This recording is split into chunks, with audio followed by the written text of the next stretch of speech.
மசூதி அவ்வளவு ஈஸியெல்லாம் விட முடியாது. நீ இந்தியாவில் எத்தனை பள்ளிவாசல் இடிச்சாலும் முன்மாதிரியாக அவள் காட்டியது பாபர் மசூதி பள்ளிவாசல் என்கிற காரணத்தினால்தான் நான் தெளிவாக சொல்லிட்டேன். உடனே உலகத்தை ரிப்போர்ட் போட்டேன், பாபர் மசூதியை அவரை இடிப்பு ராமர் கோயில் இடிப்பு நானும் சொல்லவே மாட்டேன், அதெல்லாம் சொல்லவே மாட்டேன். நான் தெளிவாக சொல்லிட்டேன். இந்த செய்தியை கரெக்டான இதயத்தில் போட்டு வச்சிருக்கேன். நாளை தலைமுறை முடிவெடுப்பார்கள். உங்களை எந்த உளவுத்துறை எழுதுகிறதோ அந்த உளவுத்துறையையும் உங்களுடைய உள்ளங்களை வென்றெடுத்து அந்த சமுதாயம் என்ன செய்யணும், மீண்டும் அந்த இடத்திலே பள்ளிவாசல் எழுப்புகிற வேலையை நாங்கள் செய்ய வைப்போம் இன்ஷா அல்லாஹ்.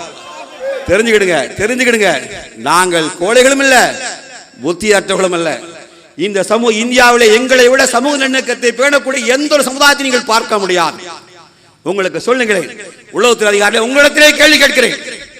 பாபர் மசூதி இடிக்கப்பட்டு 92 டிசம்பர் 6 முதல் இந்த நிமிடம் வரைக்கும் இல்ல 92 டிசம்பர் 6 பாபர் மசூதி இடிக்கப்பட்ட தினத்தன்று உலகமே கொந்தளித்து இதே மேலப்பாளையத்திலே எங்கள் 2 சகோதரர்கள் துப்பாக்கி சூட்டிலே சகிதானார்கள். சுற்றி இங்கே கோயில்களும் பிற சமுதாய மக்களும் வாழ்கிற பகுதியிலே எங்கள் சமுதாயத்துக்கான எவனா ஒரு கோபத்தில் ஒரு விரல் எடுத்து சுண்ணாம்பை சுரண்டினான் என்று நீங்கள் காட்டினால் காட்ட முடியுமா? முஸ்லிம் எவ்வளவு அடர்த்தியான இடம், போராட்டம் பத்தி எரியுது.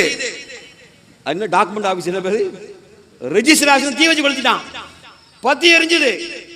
அப்ப கூட சுத்தி கோயில் எங்கேயா சுண்ணாம்பே சுரண்டியாக காட்டினால் உங்க காலில் வந்து நான் விழுவேன். யாருக்கு சொல்றீங்க? எங்களோட பொறுமைசாலிகளும் கிடையாது, எங்களோட சமூக நல்லிணக்கத்தை நேசிக்கங்களும் கிடையாது. நான்